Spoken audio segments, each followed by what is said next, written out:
This is the world's leading telescope, the Keck Observatory in Hawaii. But it wouldn't exist without a series of engineering connections. The incredible ideas and inventions hidden deep within its design. A legendary ancient death ray. There we go. There it's burning. An industrial sandblaster. A strange musical instrument. A Cold War spy plane. And the secret of the refrigerator. Oh, burst it! How do you put these together to see further into space than anyone has ever managed before?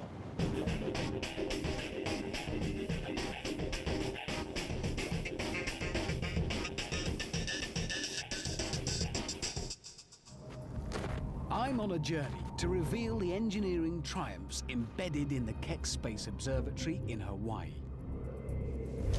This is tropical Hawaii.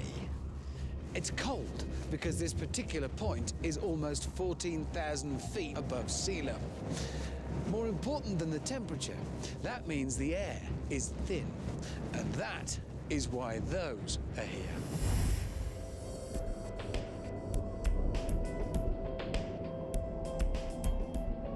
A dozen observatories perch on the summit of Mauna Kea. It's a dormant volcano. And it better be, because $600 million have been spent building the observatories up here.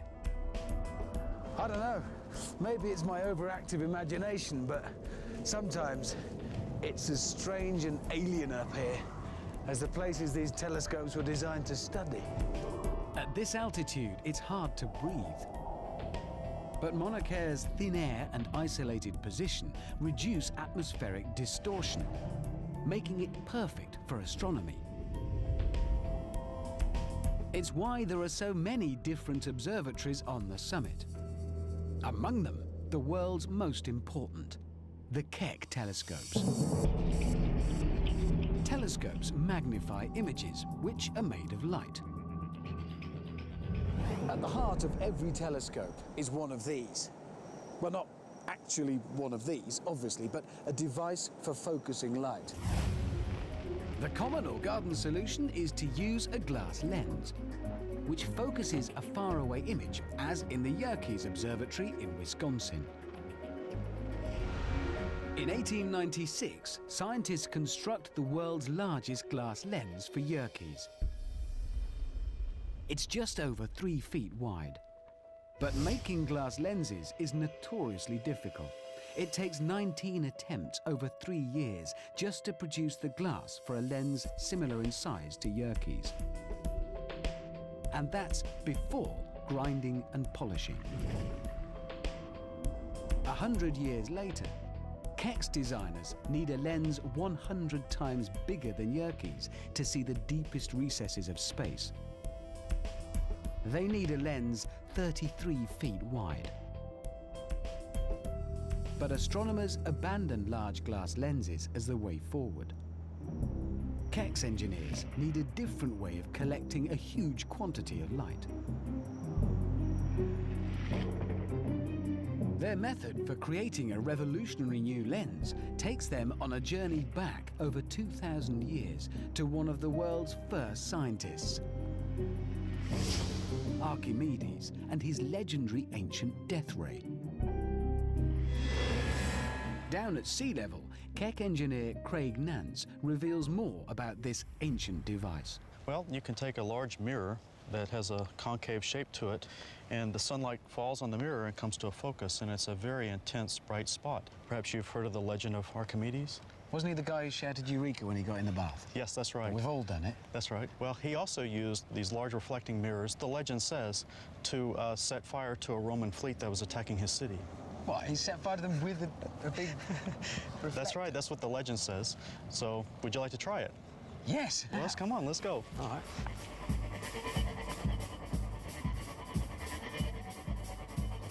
To test the story of Archimedes' death ray, we're going to need 3 things: sunshine and 2 items from Craig's little convoy. Should I ask what this is? It's not a Roman galley, but it's made of wood, so the principle will be the same. Very nice. Next up, the death ray itself. Wow! That looks suspiciously like a mirror. It's shaped just like a satellite dish, probably because it is a satellite dish, curved to focus the signal to a point, in this case, the sun's rays. We're testing this on an old airstrip under the watchful gaze of the local volunteer firefighters. Set this up on the horses. Just put a nice X there. Yeah, look, that's the target. And we're gonna aim right for the middle of that. Okay. And it's gonna take you and I both to hold this mirror. Local engineer Weldon Sheldon is our modern-day Archimedes. Very optimistic. Okay, we wanna bring this in. So we can see how it's bringing the light in, it's focusing it up Yeah. on the mark. Even with Hawaii's hot sunshine, I'm not sure this is going to work. You see, I'm starting to see a little dark spot on there. I was wondering if that was just my eyes. No, that's not your eyes. It's actually, get if you There's know what smoke. that is. It is catching. That's just because we're focusing all of the light that's hitting your satellite dish covered in aluminum foil. I saw flames for a moment there. Did you see that? Yeah. There we go. Come on. There it's burning. Look at the fire guys. They get all twitchy. Wait. This is science going on. Don't interrupt it. Let's just remind ourselves, what we're talking about here is focusing light. We're concentrating all of the light that's hitting this big dish onto that one little spot there, and all that light in one place means a lot of energy. That's right, it does. Guys, there's a fire. And we've made a... Yeah, sorry. Archimedes' death ray proves that a curved mirror can concentrate and focus light in the exact same way as a glass lens. For astronomers, it's a revolutionary idea. In 1668, Isaac Newton builds a new kind of telescope. It still has an eyepiece, but instead of a glass lens, a curved mirror 1.5 inches wide focuses the light. Fast forward 325 years to the Keck Observatory and to a mirror that focuses 70,000 times more light. This is it, 33 feet wide. It does the exact same job as a glass lens, but a lot more cheaply. At just $36 million, it's a steal. In fact, Keck has a series of mirrors to focus light. The huge primary mirror collects the beams, bounces them to a smaller second one, and then to a third, which reflects them to a camera, which replaces the old-fashioned eyepiece and records images of the cosmos in unprecedented detail. The mirrors are all housed in a support 8 stories high, weighing 300 tons. And yet the device can operate with nanometer precision. And the Keck Observatory has 2 of these intricate arrays that work together. As astronomer Sri Kulkarni explains.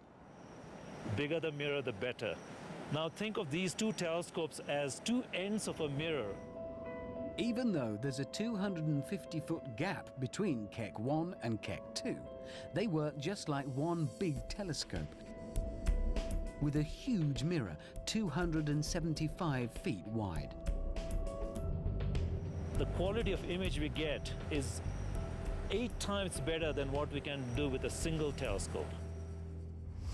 But designing the world's biggest telescope mirrors is one thing. Building them is another.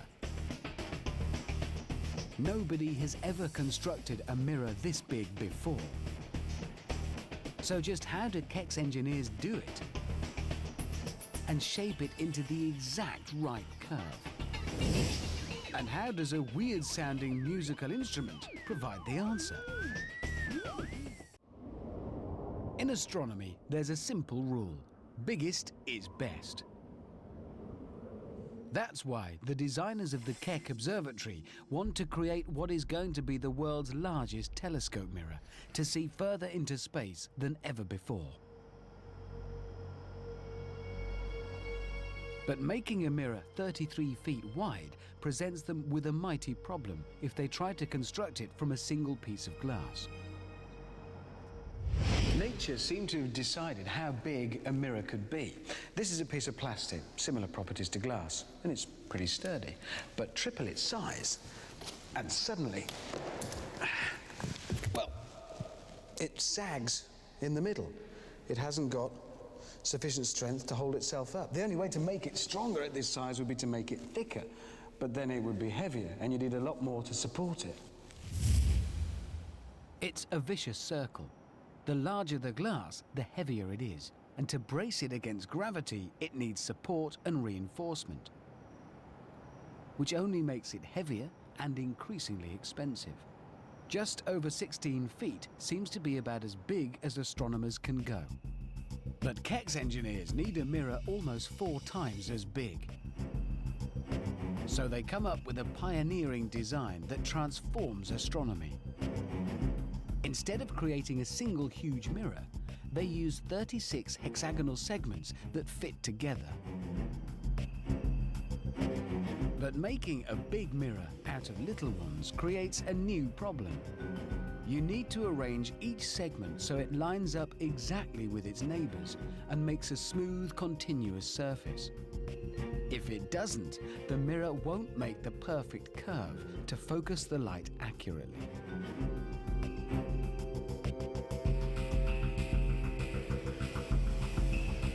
The solution lies in a weird-sounding musical instrument called the theremin. In 1919, Leon Theremin, a Russian inventor, experiments to create a sensor for an alarm system. He ends up creating a musical instrument.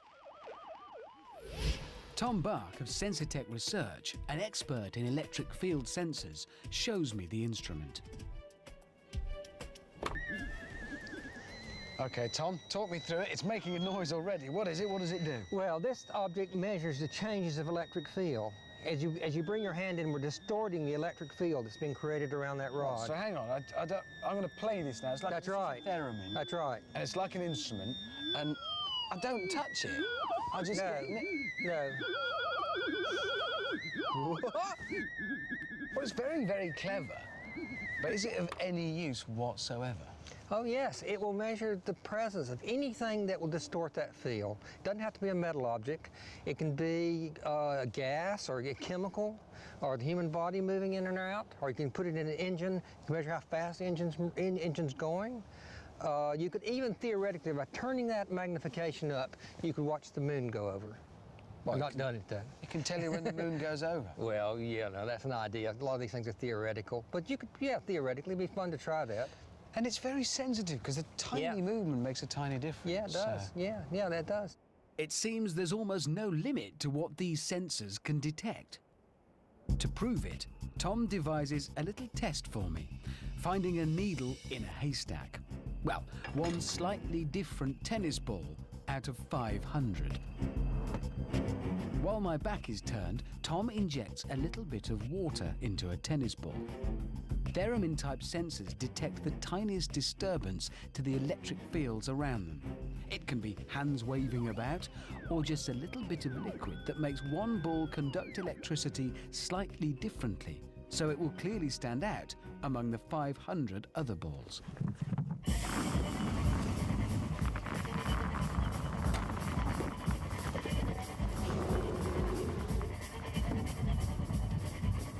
Tom sets me to find the doctored ball.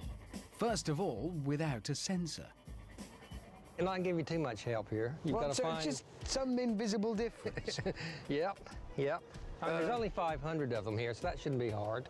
You got to try. You got to really try. You know? Are they different weights? Are they? Oh, well, that would take days. I can't pick every one up.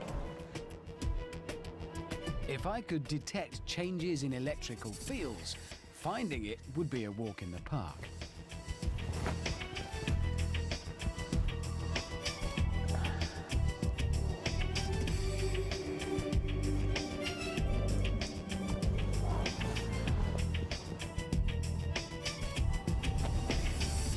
clearly I'm not going to find it. Okay, well, we made you something that's an electric field sensor, so it will find changes in the electric field. So you should be able to use this to find it. So this works, Yep. I'm guessing the same as... But a bit like the theremin, but it's a more So I just a little search? more sensitive. Yeah. All right.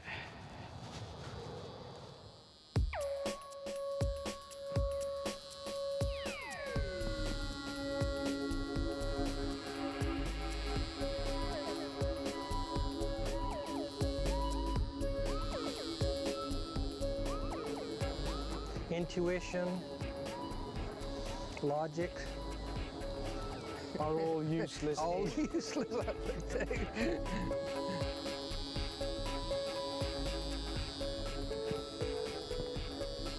So it's just that noise that I'm waiting for.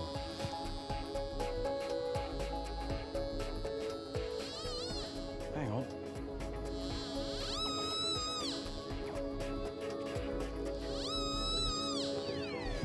Got it. Is that it? Yeah, it's got it. I've got it, and it's just that difference compared to an ordinary one. That's right. It doesn't feel any different, it doesn't look any different. No. Good. That's one sensitive machine. So how do the sensors used in a weird musical instrument help the Keck astronomers build their enormous mirror out of 36 segments? That's where the theremin comes in. Engineers use theremin-type sensors to measure the electrical fields wherever two segments meet. The sensors are so sensitive, they will detect a misalignment of just nanometers. Just as they spotted the doctored tennis ball, engineer Craig Nance shows me Keck's sensors. This is one of the segments that we've removed that front surface aluminum coating so you can see all of what's going on behind the glass. So all of this machinery then is constantly measuring and adjusting where this particular mirror is in relation to the rest of them. That's right. About twice per second, these sensors are being used to figure out where the segment is located and then command it as needed to adjust so that the entire array of mirrors maintains that wonderful optical shape that we need. And let me guess, the movements, the adjustments are kind of small and precise. That's right, they are. The optical tolerances we're looking at are about 1/1000th of the thickness of a human hair. Well, so you've got to position it That's to right. within... And this That's is in right. juxtaposition to the one next to it. That's right. Within 1/1000th of the thickness. Of a That's human very precise. That is. Making a mirror out of segments like this is a brilliant solution, and it also reduces weight. Astonishingly, though the whole Keck mosaic mirror is 4 times as big as the previous biggest single mirror, it doesn't weigh any more. Theremin sensors allow Keck's mirrors to provide such clarity and resolution that they can distinguish each headlight on a car 500 miles away. It's mesmerizing to look at the mirror itself because I guess most of us never see such a perfectly made thing. And quite expensive, I imagine. Well, when they were built, roughly speaking, about $1 million each, we treat them as the most precious things we have. But a perfectly aligned mirror isn't all it takes to see amazing images from space. The glass itself needs to be perfectly polished, and not just a quick rub down with a cloth. No. This is polishing on an incredibly small scale. Think of literally polishing atom by atom, and you're getting close. So how on earth do you achieve it with something like this? A sandblaster. To see galaxies billions of trillions of miles away, the Keck Observatory first needs to collect vast quantities of light.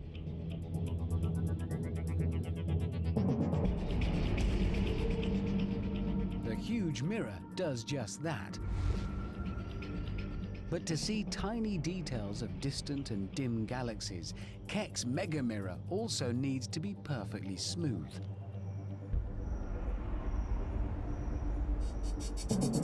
Just one tiny irregularity will distort any images and defeat the whole point of the exercise. Cue our next connection, which takes us back to 1871, just after the American Civil War.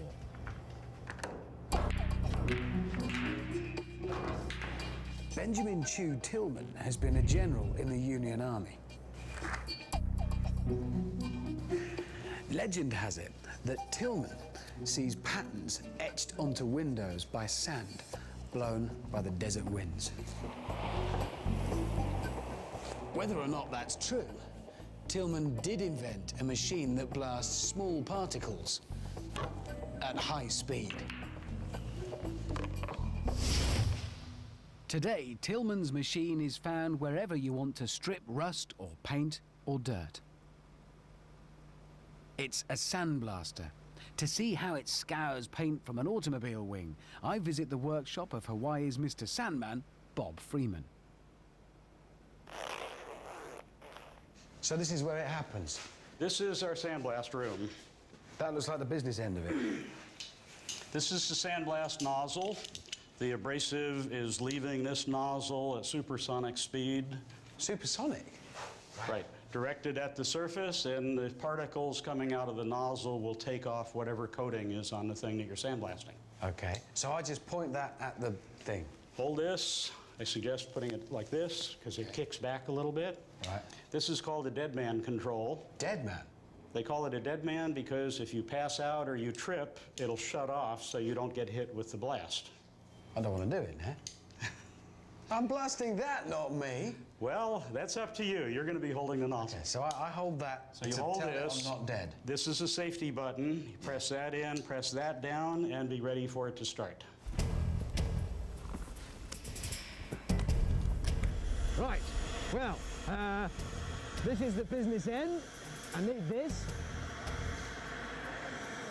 Okay, and I blast. Here we go, sandblasting commence. Ooh, crikey. Oh, wow, look at that. You know, I can get used to this. It's quite therapeutic. They might have to drag me away from it.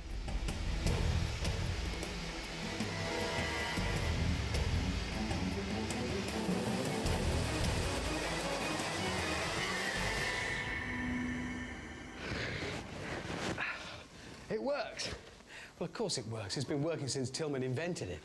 But it's all well and good for car parts and the like. But when you want to do finer work, even sand isn't fine enough. You need to go to another level entirely, an atomic level. You can't polish a mirror with a sandblaster.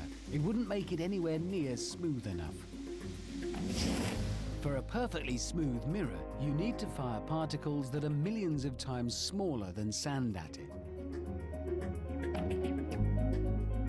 100 years after Tillman invents the sandblaster, optical technicians construct a blaster which fires individual atoms. Without it, Keck's mirrors wouldn't produce sharply focused images. Now the technology is also used to dissect individual cancer cells. Sharpshooter Dr. Andy Bushby shows how it works. So this is it, isn't it? Whoa, that's your atomic blaster. What do you actually call this thing for real? This is a dual beam environmental scanning electron microscope. Wow. Dual beam, you see, I'm loving that. But microscope, that's just for looking at things. I want to sandblast things at an atomic level. Well, we can do that.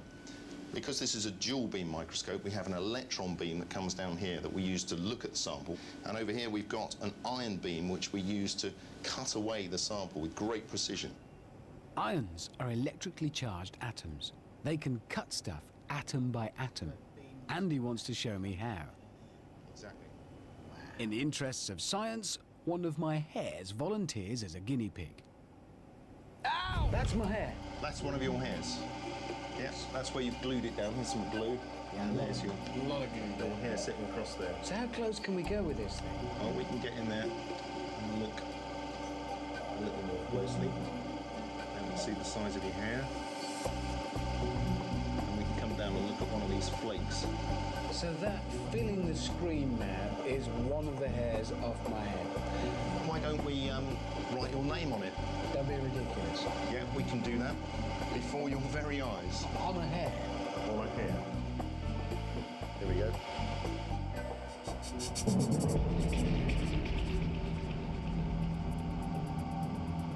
Now, the ion beam is delivering about 23 million atoms a second into a spot that's about 50 atoms across. And you can see it's starting to arrive. This picture has been magnified 5,000 times.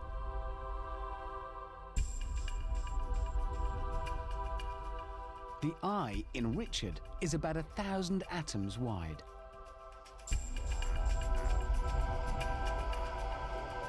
So it really is working the same way as sandblasting then. It's just dozens and, well, millions of these things pounding in. On a very small scale. It's a lot smaller, yeah, it's a lot fiddlier, I'll grant it. Because that's my name, I mean, barely noticeable across the width of one hair. One of your hairs.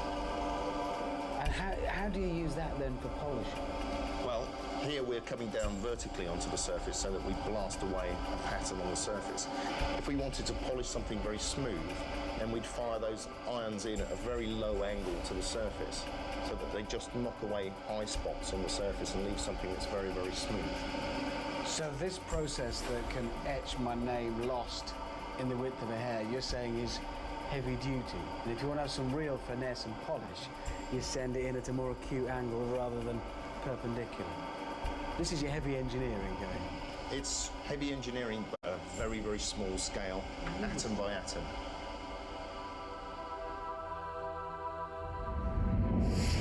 And with such a perfect mirror, you won't be surprised to learn that Keck's engineers want to keep it spotless. The Keck mirror is a very special piece of equipment. But like any mirror, once in a while, it needs cleaning. So let's go clean it. Obviously, it being the Keck mirror, you don't just walk up to it with a duster and clean it. No, there's slightly more to it. It's got to be very, very clean indeed. Almost every night, the mirror opens to the elements. Insects, moisture, or volcanic cinders can smear and scratch the huge glass.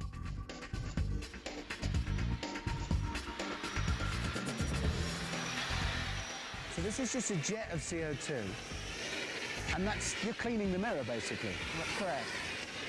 The snow is soft and it goes right from a solid to a gas. It doesn't go to the liquid, so it doesn't get the mirror wet. What are you actually cleaning off? I mean, it hasn't got thumbprints on it. The snow impacts the cinder and knocks the cinder off. And the cinder is tiny bits of volcanic... Correct. The cinder is really sharp, so it can remove the coating quite easily. Technicians restore the mirror to perfection this way once a month. Thanks to Benjamin Tillman's high-speed abrasive blaster, optical engineers figure out how to fire a much finer beam of particles to polish glass perfectly.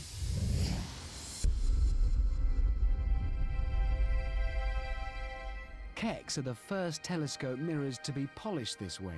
It takes a week to polish each segment.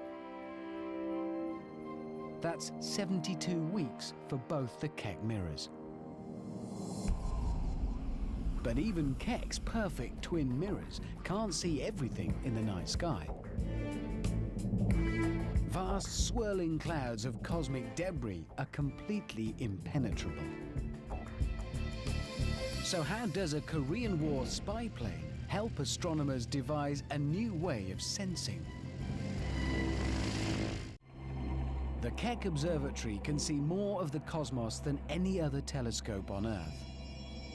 It can see an almost unlimited number of objects in the sky. Sheer power finds stars too dim to see with the naked eye. But vast galaxies also hide behind clouds of dust and gas. And to see them requires a new way of sensing.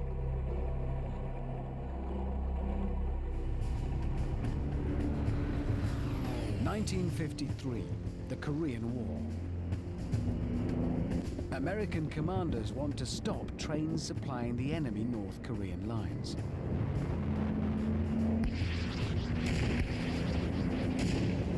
By day, the bombers can see their targets. But by night, it's a different story. They fly blind. Then comes a major breakthrough. Military engineers devise a way of literally seeing in the dark. They mount a revolutionary camera on a plane. It senses infrared radiation given off by hot objects, like locomotives. Targets are once again as clear as day. This new way of sensing in pitch blackness or through smoke and dust is called thermal imaging. Today, search and rescue teams also adopt the exact same technology. I want to put it to the test. And I come to the Honolulu Fire Department to do so. Captain Alan Carvalho shows me where they practice. The thermal imaging helps us tremendously in a smoke-filled environment for us to locate victims, see obstacles that may be involved. So it's a pretty essential tool for you, and I guess the difference is enormous. Definitely, enormous difference between having a thermal imager and not having it when we're doing a search. They're going to show me thermal imaging in action. First, I'm going to find a victim without thermal imaging.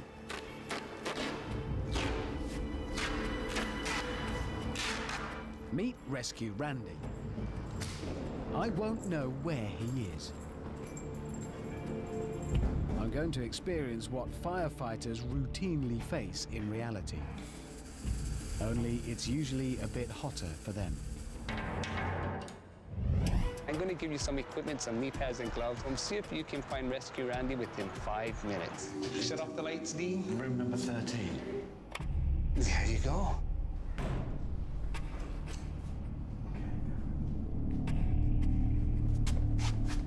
A standard firefighter's torch doesn't make any difference in these conditions.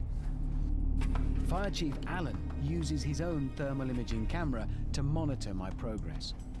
Right, the drill is you feel your... Ow! The wall, I found the wall! There's a wall in here! I'm completely and utterly disorientated. Yes. That's the... Yeah, I don't know what that is. Is this somebody who needs my help? No, it's a thing. You can stay there. Well, I'm using all of my senses. Mostly, it must be said, touch and sight. And they're not helping. I need another sense. Was that the way I came in?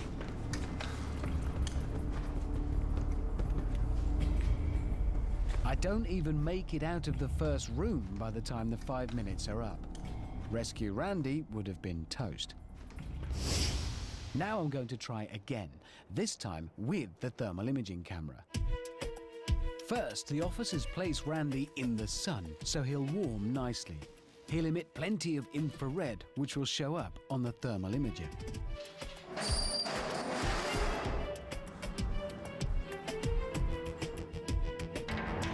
Now we're going to let you use our thermal imager, and you let me know how well it goes, okay? So here it is. We've rearranged the room. We have our same safety personnel set up in there. I want you to go and scan the room, see if you can find Rescue Randy a little quicker this time, okay? It's just so disorientating. Yeah, see how well this works, Right, man. thank you. Lights out. That's a dark again. It's not got any brighter. Right. Okay, well, before I do anything, armed with my camera, I'm going to scan around the room. Oh, no, that's a safety person there. Hello, safety person. I didn't know there were people everywhere watching me.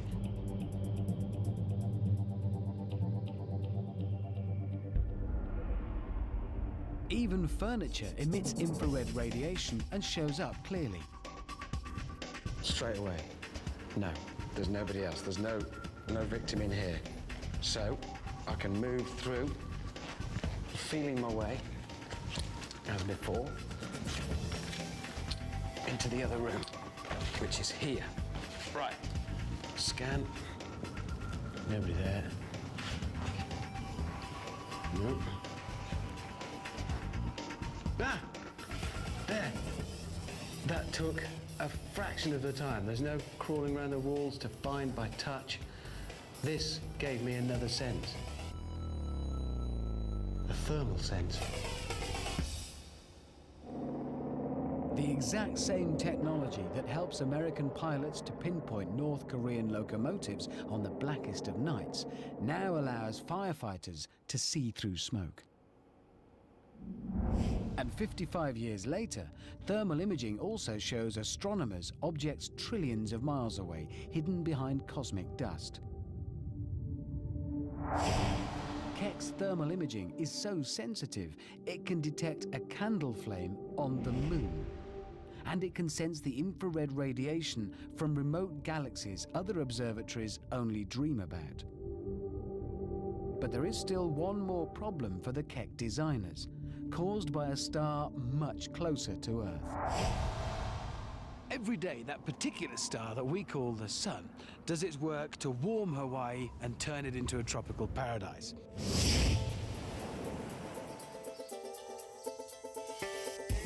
And every night, as the sun sets, paradise cools down.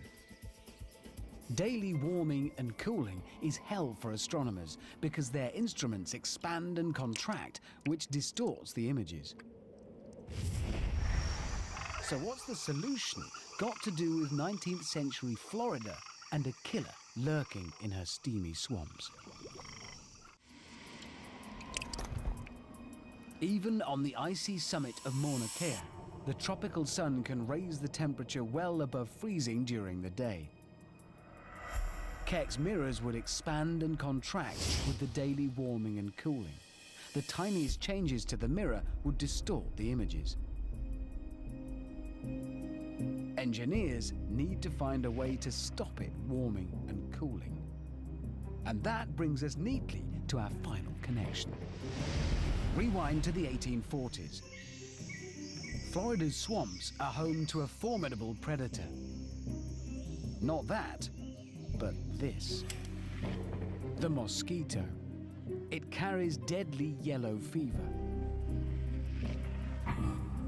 Physician John Gorrie notices that the lethal disease erupts mostly in summer. So he wrongly assumes warm temperatures are directly to blame. He sets out to make this machine to cool rooms using a simple principle. When a gas expands, it cools down, chilling everything around it, as Dr. Chris Hill, who knows all about thermodynamics, reveals. This is a can of ordinary deodorant, which is a gas under pressure. Go ahead and spray it on your finger and tell me what you feel. What are you trying to tell me? Okay, right, so just spray it. Just like that. What does it feel like? Cold, actually. It's colder because the gas is expanding from a high-pressure system to a low-pressure system. It has to move the air out of the way in the volume that it's expanding into. This effort of pushing the air out of the way costs some energy. That energy comes from itself, which is its own temperature. Right, so I'd have thought instinctively that it's cold because it's like a breeze, it's blowing past your finger. But what you're saying is then that it's under pressure in there. When it comes out, it's moving because it's expanding. And the effort of pushing the air out of the way is costing energy. And that energy has to come from its own heat. Yeah. So it's not the breeze, it's when it hits my finger, it is actually colder. It is colder. It smells lovely. The cooling effect of that expanding aerosol is what leads Florida Dr. John Gorrie to the invention of the refrigerator. The same principle means a bigger can of compressed gas offers dramatic cooling. Okay, what we have here is a normal mattress. Feel it, it's nice and soft and malleable. Well, you'd expect it to be, it's a mattress. Now let's see what happens if we fill it up with a can of compressed CO2. Thank you. Yep. Safety stuff. Okay. Gloves. Thank you. So I'll just lay this out on the table, yeah? And then we just blow it up. That's right. Okay. Let me guess, I'm doing the filling. Yes, you are. Yeah, thought as much. Here you go. Right. So this is just a cylinder of compressed gas. It's just a giant version of the Big can we had before. deodorant. Okay, I'll kind of test it. You're right. So that's just gas coming out. It's just expanding. Expanding gas. Okay. Stick nozzle in hole.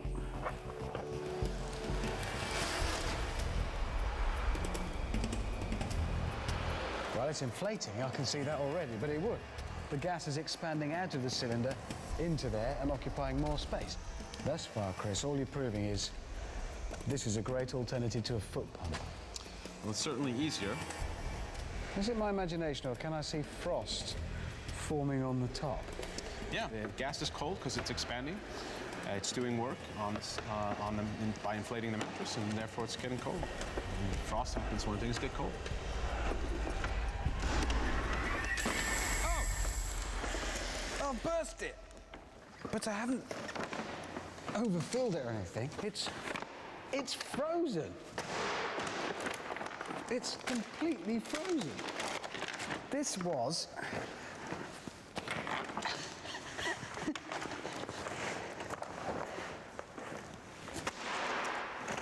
It's frozen. So that's the effect of expanding gas. Expanding gas was cold. It made the rubber plastic become very brittle, and it broke. So we froze it. So expanding gas, then, is the secret of refrigeration. Yes. And my mattress is ruined. Gori doesn't cure yellow fever.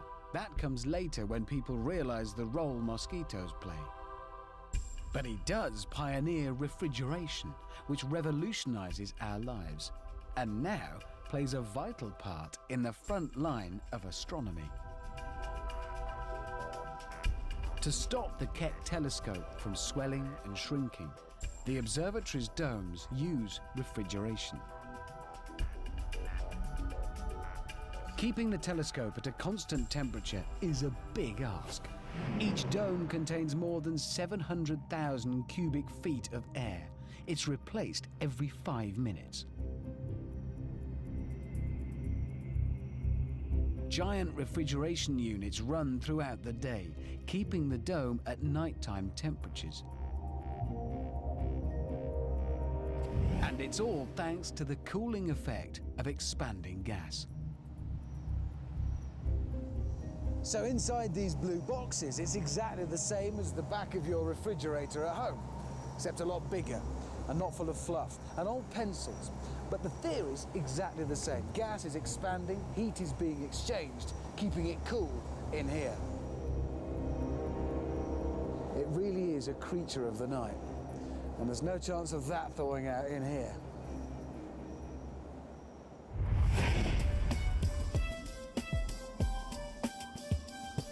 Keck is transforming our vision of the cosmos and how it began. It sees almost to the edge of the universe, including this still unnamed galaxy 13 billion light years away.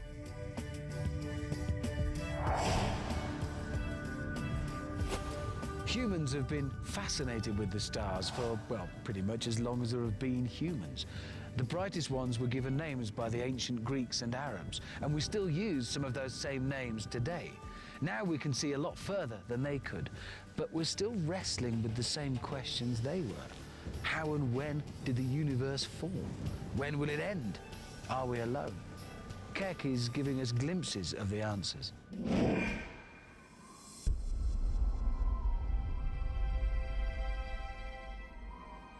Keck is a genuine marvel of modern engineering.